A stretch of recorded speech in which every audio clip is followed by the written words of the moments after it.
Good evening, Shampriti ma'am, and good evening, my lovely viewers.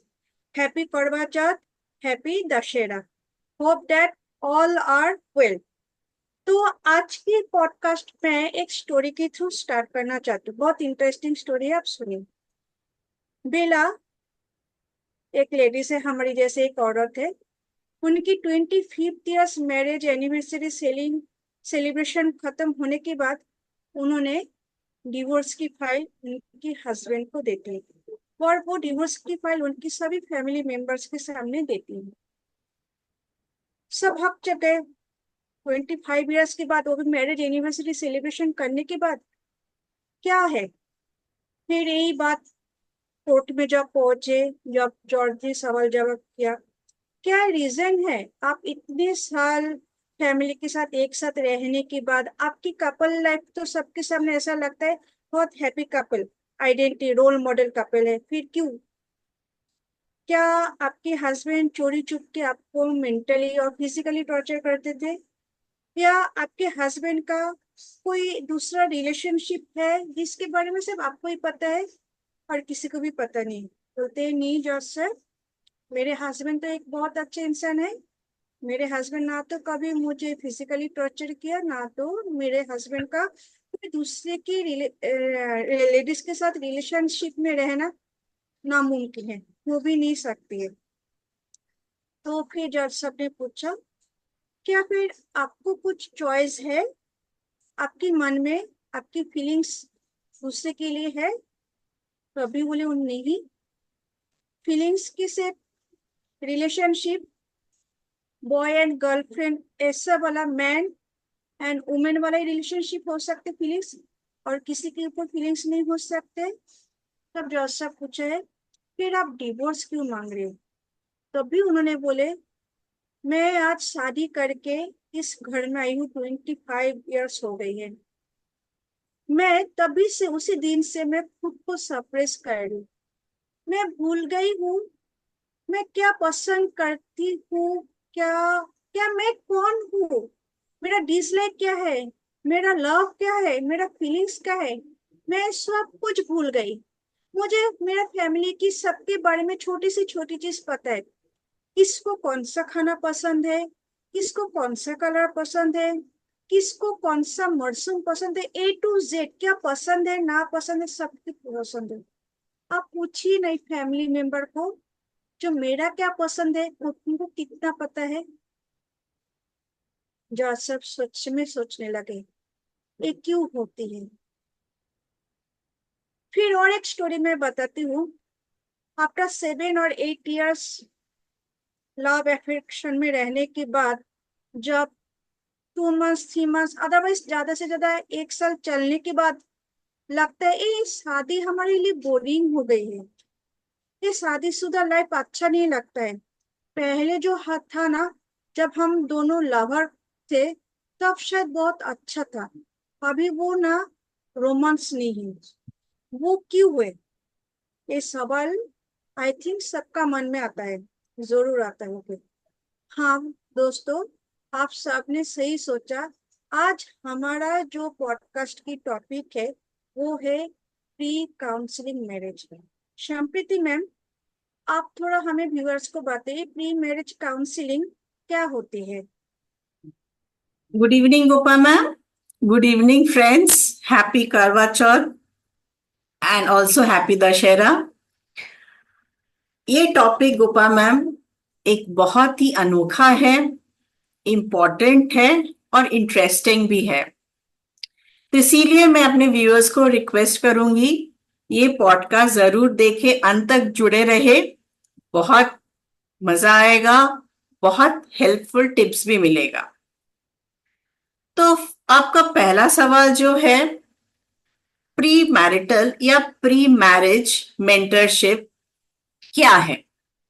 तो ये actually compatibility match है, boy girl का compatibility couple match, even दोनों families के बीच में भी मैच।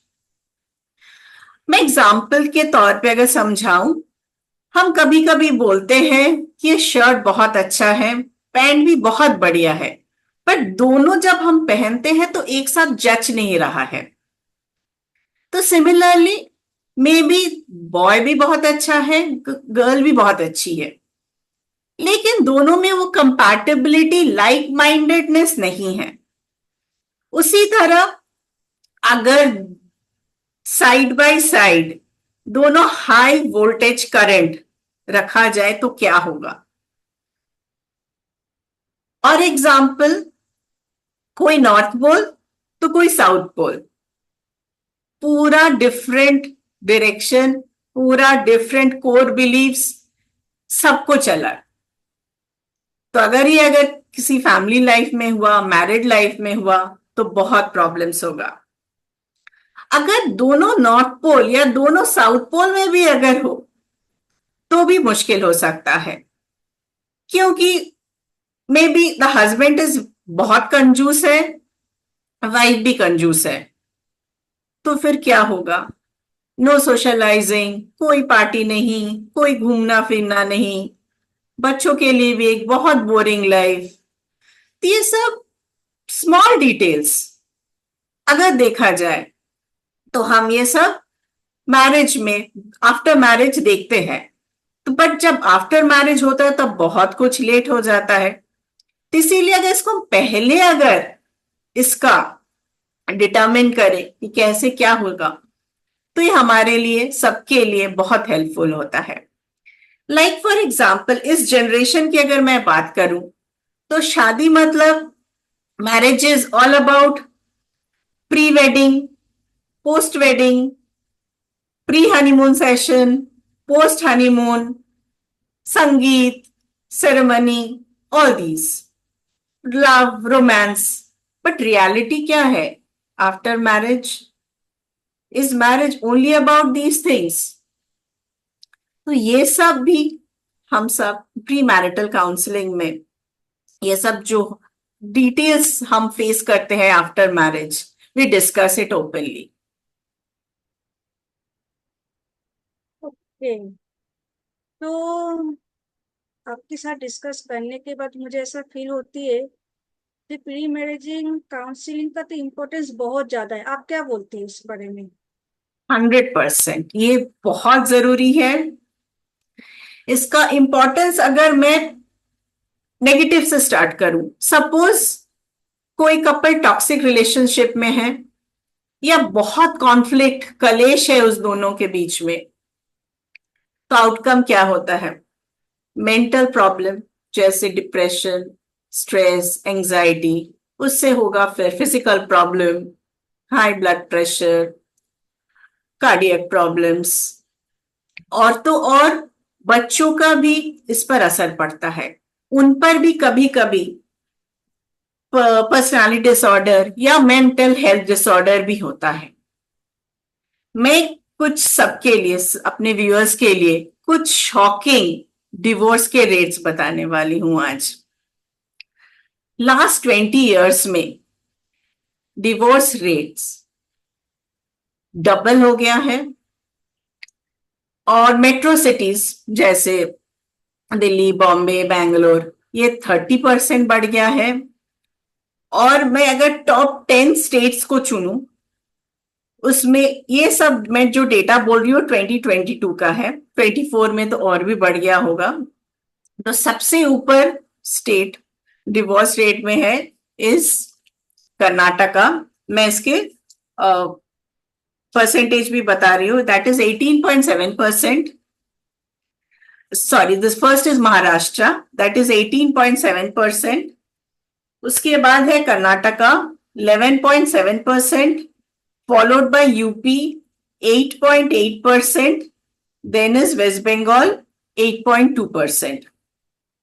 ये मैं सिर्फ फर्स्ट 4 स्टेट्स का ही मैं मेंशन कर रही हूँ, ऐसे और भी 6 स्टेट्स हैं। और देखा गया है कि ये 25 से 34 इयर्स में ही ज्यादातर ये डिवोर्स होता है। तो अगर प्री मैरिटल में मैं जब समझाती हूँ अपने क्लाइंट्स को, तो शादी क्या होता है, पहले का फर्स्ट 1 साल क्या होता है। एग्जाम्पल, केक का बैटर, उस फर्स्ट जब आप बेक के पहले देते हो और जब बेक होके आता है, there is a lot of difference. तो शादी का 1-2 साल भी वैसा ही होता है, केक के बैटर के जैसा। 1-2 साल के बाद बहुत कुछ सेट हो जाता है उस केक की तरह। उसके बाद आप उसको कट करो, कुछ करो, ठीक है, इट्स मैनेजेबल। तो first 2 years very important for any marriage, any relationship. उसी तरह अगर मैं कुछ केस स्टडी अगर एग्जाम्पल में दूं, मेरे ही क्लाइंट, उसका बॉर्डर लाइन पर्सनैलिटी डिसऑर्डर है। और पर्सनालिटी डिसऑर्डर्स जनरली अपरेंटली कुछ समझ में नहीं आता है। आप जब किसी से मिलते हो तो आपको समझ में नहीं आएगा। मैरिटल रिलेशनशिप में जब कोई पहला बातचीत होता है तो वो समझ में उतना आता नहीं है।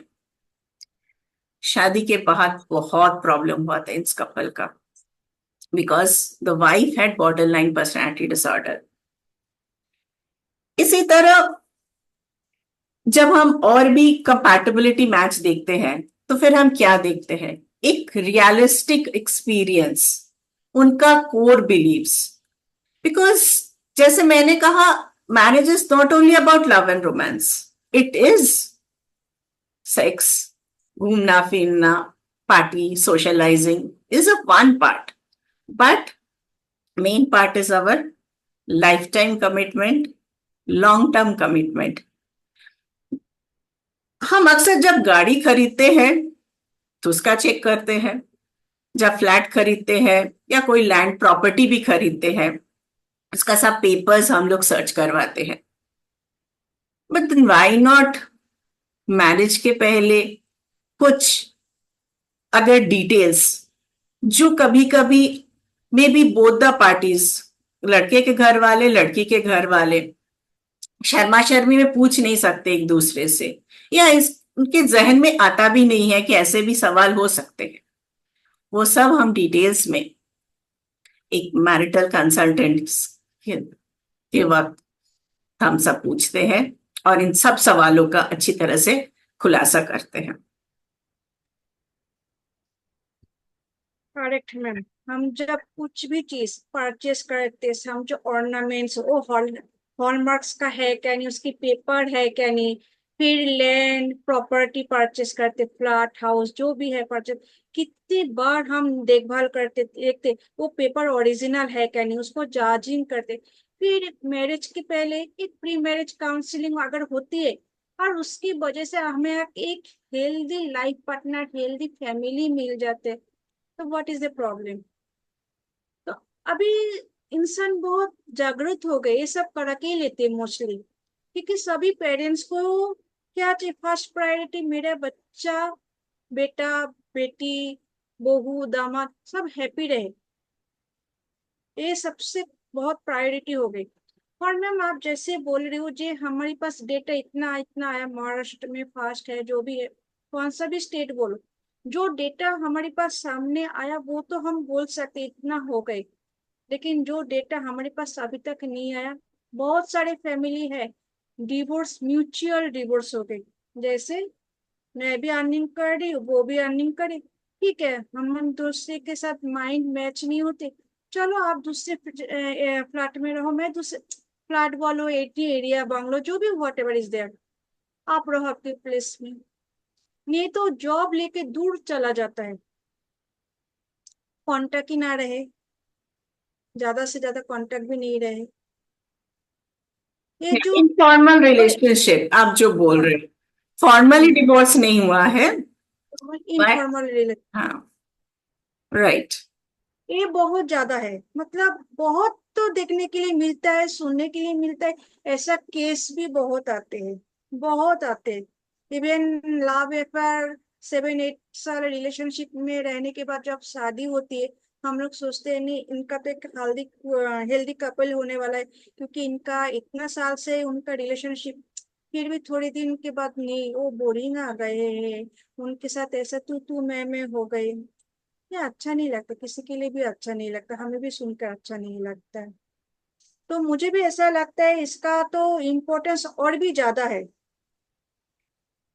और मैम आप थोड़ा बताएंगे इसको कैसे संचालन आप करते हैं?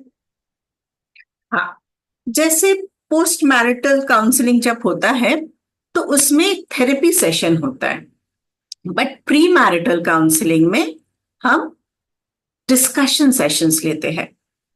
एंड ये 3-4 सेशंस होते हैं, बॉय गर्ल एक साथ, 2 फैमिलीज एक साथ, या 2 फैमिलीज डिफरेंट सेशंस। तो मैं हमेशा, मेरे पास एक 15 to 20 एक क्वेश्चनियर है टेम्पलेट फॉर्म में, मैं पहले वो फिलअप करवाती हूँ विद बोथ द पार्टीज। उसके बाद मैं साइकोमेट्रिक कंपैटिबिलिटी साइकोमेट्रिक टेस्ट भी करवाती हूँ। और एक बहुत अच्छा, मैं जैसे कि मैं 3-4 डोमेन में ये काम करती हूँ। एक तो है ग्राफोलॉजी, जो हम हैंडराइटिंग से बहुत कुछ पता कर सकते हैं। फॉर एग्जाम्पल, हम हैंडराइटिंग से 12 to 13 elements of good relationship ये पता कर सकते हैं। और अगर इसके अलावा भी कुछ नेगेटिव ट्रेट्स है, कुछ रेड फ्लैग्स है, वो भी मैं पॉइंट आउट करती हूँ। जैसे कि मैंने एक पर्सनालिटी डिसऑर्डर के बारे में बोला, बॉर्डर लाइन पर्सनालिटी डिसऑर्डर, तो जो जनरली ये समझ में नहीं होता, आप 1-2 बार किसी से आप मिल लो तो आपको समझ में नहीं आएगा कि उसका बॉर्डर लाइन पर्सनालिटी डिसऑर्डर है, लेकिन हैंडराइटिंग से हम पता कर सकते हैं नार्सिसिस्ट या बॉर्डर लाइन ऐसे बहुत सारे पर्सनालिटी डिसऑर्डर्स होते हैं, ये हम बहुत अच्छे से समझ सकते हैं। तो अगर हमको मिला उसमें अगर कुछ रेड फ्लैग्स या कुछ negative traits, I always point it out. Then numerology, सबका एक बर्थ नंबर होता है, टोटल DOB होता है, मैं दोनों का कलेक्ट करती हूँ, कंपैटिबिलिटी मैच करती हूँ उनका। उसके बाद उन दोनों का अगर कुछ अलग ट्रेट्स है, सपोज किसी का नंबर 3 है तो किसी का नंबर 7 है या नंबर 8 है डेट ऑफ बर्थ, तो उनका कैरेक्टरिस्टिक्स कैसा है, ये भी मैं थोड़ा सी समराइज्ड वे से एक्सप्लेन कर देती हूँ, so that they can understand कि जिससे भी मेरा रिलेशनशिप, फ्यूचर में रिलेशनशिप होगा, वो गर्ल या बॉय लोग कैसे होने वाले हैं, या दोनों फैमिलीज के बीच में ये जो मैं ओपन डिस्कस करती हूँ, that is also like a detailed discussion, because marriage, what I said, is not सिर्फ एक temporary love and romance घूमना, that is also about responsibility, adjustment, adaptability। तो अगर क्लिनिकल आइज से ये सब हम पता कर सकते हैं, for example body language, gesture, posture से भी हम समझ सकते हैं। मैं एग्जाम्पल देती हूँ, किसी किसी का यू विल सी बहुत अपना कंधा, shoulders, hi I am fine, how are you, बहुत कंधा उचक उचक के बात करते हैं। दीज पीपल बहुत पलटू होते हैं। देन और एक जेस्चर बॉडी लैंग्वेज है कॉन्ट्रैक्चुअल, मतलब बहुत कॉन्ट्रैक्टेड है, उनका माइंड बॉडी बहुत कॉन्ट्रैक्टेड है, कॉन्ट्रैक्टेड पर्सनालिटी टाइप होते हैं, तो उनका body gestures like defensive type different होता है। तो इन लोगों के साथ आप कुछ भी आप बोलो, लोग सुन लेंगे, but they will not follow. See small things, tiny things, I always try to see in detail, और मैं इसका नोट डाउन करती हूँ। इनफैक्ट जो डिस्कशन होता है वो मैं रिकॉर्डिंग भी करती हूँ, कि अगर बाद में कोई बोला नहीं ऐसा था, ऐसा नहीं होगा, so that they can't change. तो ये सब मैं स्मॉल डिटेल्स में नोट करती हूँ, एंड मैं खुद का अपना एक एनालिसिस करती हूँ। एक डिस्कशन तो हो गया दोनों पार्टीज के बीच में, बॉय एंड गर्ल के बीच में, उसके बाद मैं अपना एक एनालिसिस भी इन लोगों के साथ शेयर करती हूँ, जो कि with graphology, psychometric testing, numerology, body languages, ये सब में इंक्लूडेड रहता है। Because what I think is, जैसे कि आप वेडिंग में, प्री वेडिंग, वेडिंग शूट में इतना कुछ स्पेंड करते हैं, तो अगर इसमें अगर एक स्मॉल अमाउंट अगर स्पेंड करके इतना डिटेल्स में अगर इंफॉर्मेशन मिल जाए, why not go for it? You are correct Smriti ma'am. ये आज के सोसाइटी में, आज के दिन में बहुत इम्पोर्टेंट है। एक प्री मैरिज काउंसलिंग छोटा सा ही है। और सबसे अच्छी बात लगा मुझे, सिर्फ एक हस्बैंड वाइफ नहीं है, मतलब आप पूरी फैमिली मेंबर्स को भी इन्वॉल्व करते हो।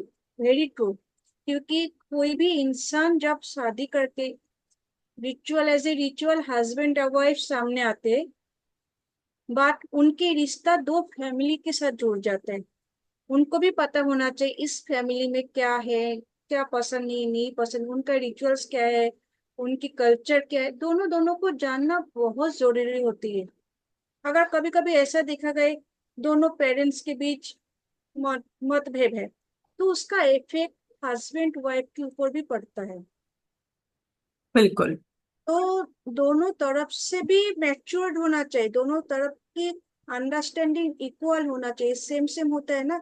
उनकी अंडरस्टैंडिंग, उनकी थिंकिंग अगर दोनों का सेम सेम जितना ज्यादा रहेंगे, दोनों के एक दूसरे का मैच करना, जितना अंडरस्टैंडिंग अच्छा रहेंगे, उतना ज्यादा भी वो कपल के ऊपर भी गुड इफेक्ट पड़ता है। और मैंने देखी हूँ, अगर पेरेंट्स के बीच, कपल के बीच अगर प्रॉब्लम है, उसका इफेक्ट तो बहुत बच्चे के ऊपर पड़ता है। जैसे मेरा वर्क ज्यादा से ज्यादा मेंटल डिसेबिलिटी चिल्ड्रन के साथ होता है, तब मैं जब केस स्टडी लेती हूँ, देखती हूँ, मुझे देखने के लिए आता है जो प्रॉब्लम कहाँ से शुरू हुआ, स्टार्ट हुआ, पेरेंटिंग के बीच से स्टार्ट हुई।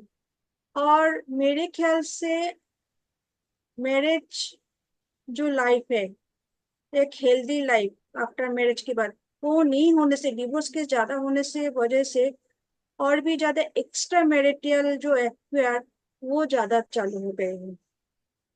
राइट। Very true. हर इंसान को एक साथी चाहिए। तो राइट। एक चूज करते करते ना कभी कोई गलत डिसीजन इमोशनली होकर ही लेती है, इमोशनल होकर गलत। और ये इफेक्ट तो बच्चे के ऊपर जरूर जाते हैं। बच्चा क्या देख के बड़े हो रही है। मेरी मम्मी पापा का एक्स्ट्रा अनदर फ्रेंड है। फ्रेंड अच्छी बात है, फ्रेंड जो भी जेंडर को हो उसमें कुछ प्रॉब्लम नहीं है, गुड फ्रेंड होना बहुत अच्छी बात है। लेकिन वो एक्स्ट्रा मैरिटल एफर्ट तक नहीं जाना चाहिए। अभी ये भी देखा गया, डेटा में आया है, अरेंज मैरिज से ज्यादा लव मैरिज में जो होते उसमें ज्यादा डिवोर्स केस होता है। क्यों? डिवोर्स का मैम दो तीन मेन रीजंस है। फर्स्ट तो है प्रॉपर कम्युनिकेशन नहीं होता है। इसीलिए मैं हमेशा प्री मैरिटल कंसल्टेंट का एम्फेसाइज करती हूँ कि इसमें एक कम्युनिकेशन, मैं क्रिस्टल क्लियर कम्युनिकेशन देती हूँ, बेटर अंडरस्टैंडिंग देती हूँ मैं। तो कम्युनिकेशन प्रॉब्लम होता है दो फैमिलीज के बीच या both the husband wife. Also incompatibility, कहीं पर लाइक माइंडेड्स नहीं है, दोनों पे मिसमैच है। और third is obviously trust issues, that is also there. तो अगर आप लव मैरिज और अरेंज मैरिज का अगर आप बोले कि लव मैरिज में ज्यादा डिवोर्स केसेस देखे जाता है, that is mainly because expectations mismatch होता है। सपोज आपका जो कलीग है जिसके साथ आप डेटिंग कर रहे हैं, वो ऑफिस में तो कुछ और है लेकिन घर में कुछ और। सिमिलरली कॉलेज या यूनिवर्सिटी का जो मेरा बॉयफ्रेंड है या गर्लफ्रेंड है, वो तो कुछ डिफरेंट इंडिविजुअल है when he is outside the house और when he is in office, but घर में वो टोटली डिफरेंट पर्सन। तो मेरा एक्सपेक्टेशन तो वो था, I have seen him as my colleague, तो I know he is like this, but घर में maybe is totally different. तो ये मिसमैच हमेशा होता है, एक्सपेक्टेशन ऑल्सो कभी कभी रियलिटी। तो इसीलिए same for again pre marital counselling, जिसमें हम लव मैरिज अरेंज मैरिज दोनों का ही एनालिसिस करते हैं, दोनों का ही डिस्कशन करते हैं। सो इसीलिए मोस्टली लव मैरिजेस में ज्यादा देखा गया कि ये मिसमैच, एक्सपेक्टेशन और था हुआ कुछ और, तो ये बहुत धक्का लगता है बाद में। Mainly root cause expectation. पहले एक था, अभी उनका बिहेवियर चेंज हो गई। पहले मेरे लिए कितना कॉन्सर्न था, मैं क्या पसंद करती थी नहीं करती, मेरे लिए हर रोज गिफ्ट लेकर आते थे। अरे बाबा, तब उस टाइम समझो वीकली 1 डे मिल रही हूँ, अभी तो घर में ही और हूँ। May be for just few hours, 5-6 घंटे के लिए मिल रहे हैं, ऑफिस में मिल रहे हैं, तो दैट इज एन हम्म।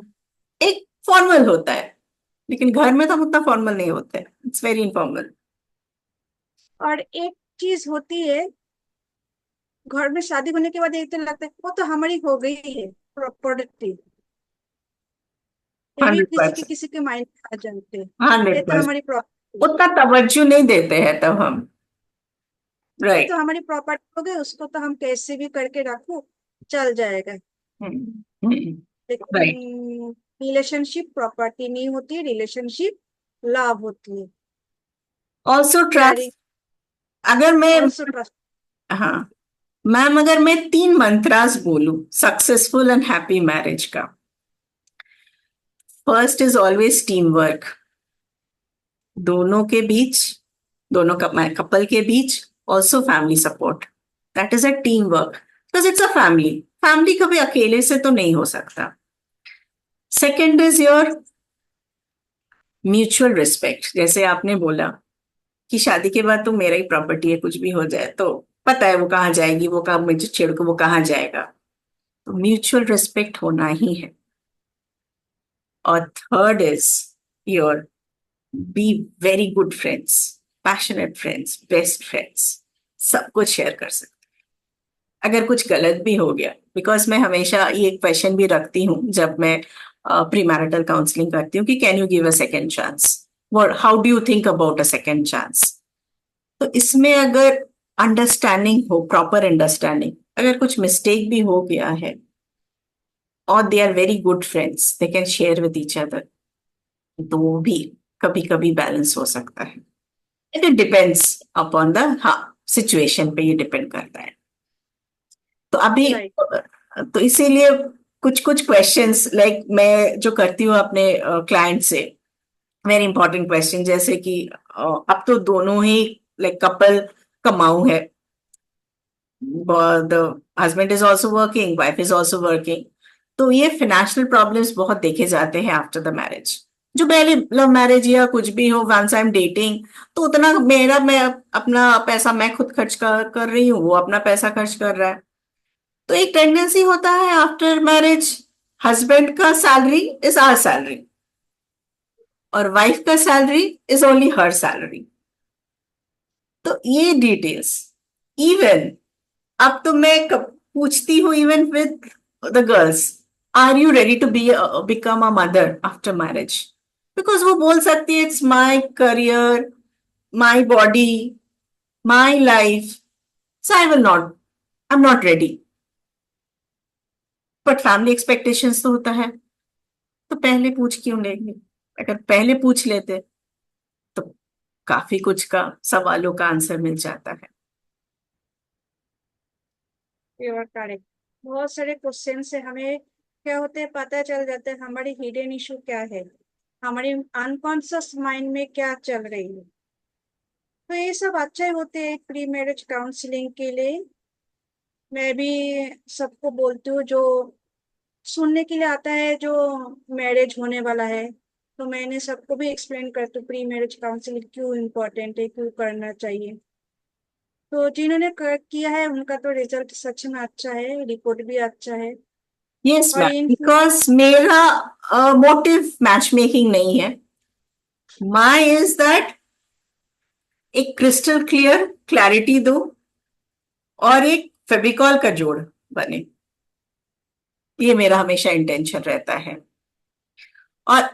और एक मैं जाते जाते अपने व्यूअर्स के लिए खास करके मैं बोलना चाहती हूँ कि 10 मिलियन मैरिजेस इंडिया में हर साल होता है। तो जस्ट इमेजिन तब कितने काउंसलर्स की जरूरत है। तो अगर हम इस अपने रिलेटिव्स, अपने जान पहचान में भी कर सकते हैं, बिकॉज मैं इसका भी वर्कशॉप करवाती हूँ। अगर मैं इसका टेम्पलेट क्वेश्चंस देती हूँ, मैं शेयर करती हूँ कि किस वे से डिस्कस करना चाहिए, पहले विच सेशन, सेकंड सेशन कौन सा होना चाहिए। तो ये अगर वर्कशॉप से भी किसी को अगर ये हेल्प मिले तो आई थिंक सो ये मैरिटल इश्यूज और भी डिक्रीज हो जाएगा। मैम जाते जाते मुझे एक सवाल याद आया, एक प्री मैरिज काउंसलिंग करने के लिए कितना सेशन का जरूरत होती है मिनिमम? ये तो डिपेंड करता है, 3 to 5 सेशंस तो कंपलसरी होता है, बिकॉज कभी कभी गर्ल्स के पेरेंट्स भी अलग मीट करना चाहते हैं, कभी बॉयज के पेरेंट्स भी अलग मीट करना चाहते हैं, दोनों तो एक साथ होता ही है। और ये सबसे ये कि आप ऑनलाइन ऑफलाइन दोनों कर सकते हैं, इन पर्सन प्लेस भी आप लड़कों के घर में कर सकते हैं, लड़की के घर में कर सकते हैं, कॉमन प्लेस में बुला सकते हैं, तो place is also not an issue, आप कहीं भी डिस्कस कर सकते हैं। और कभी कभी अगर एक्सटेंडेड डिस्कशन चाहते हैं, जैसे फॉर एग्जांपल मैं ग्राफोलॉजी न्यूमरोलॉजी के बाद भी जब एनालिसिस देती हूँ, तो और भी may be they ask for more sessions, तब और सेशंस भी हो सकता है डिपेंडिंग ऑन द सिचुएशन। तो व्यूअर्स आपके लिए कुछ अगर क्वेश्चन है, सवाल है माइंड में प्री मैरिज काउंसलिंग को लेकर, तो यू कैन आस्क, आप सवाल पूछिए, हम है आप लोगों को हेल्प करने के लिए। जरूर। Then thank you ma'am, thank you viewers, everybody. Thank you hope ये एवरीवन। आपके लिए हेल्पफुल रहेगा। और अगर मैं हमेशा रिक्वेस्ट करूंगी ऐसे और अगर कंसल्टेंट्स आगे आए तो ये इतने सारे जो डिवोर्स का जो मैंने जो शॉकिंग डिवोर्स का जो मैंने डेटा दिया, होपफुली ये जरूर कम होगा एंड ये टॉक्सिसिटी एंड कॉन्फ्लिक्ट भी रिड्यूस हो जाएगा। Right, correct ma'am. जितने हैप्पी कपल बनेंगे उतना हैप्पी फैमिली मेंबर्स हो सकता है, उतना हैप्पी फैमिली बन सकते हैं, उतना हेल्दी चिल्ड्रन बन सकता है। और ये सब कुछ अगर एक हैप्पी फैमिली बन जाए, हैप्पी चिल्ड्रन बन जाए, धीरे धीरे हैप्पी सोसाइटी बन जाए, और तब तक हमारा देश, हमारा कंट्री सबसे ज्यादा हेल्दी बन सकते, मेंटली फिजिकली हेल्दी। इसीलिए हम साइकोलॉजिस्ट लोग बोलते हैं, healthy mind, healthy body. Always keep healthy. Be बिल्कुल, healthy. बिल्कुल। Thank you. Thank you viewers. तो आज के पॉडकास्ट हम इधर ही फिनिश करते हैं। आपके मन में और भी कुछ सवाल आते हैं तो please contact with us, we are always with you. Thank you Sampriti ma'am ये पॉडकास्ट करने के लिए और इतने अच्छे नेसेसरी जानकारी हमारे व्यूअर्स के लिए देने के लिए। Thank you so much ma'am. Thank you everybody.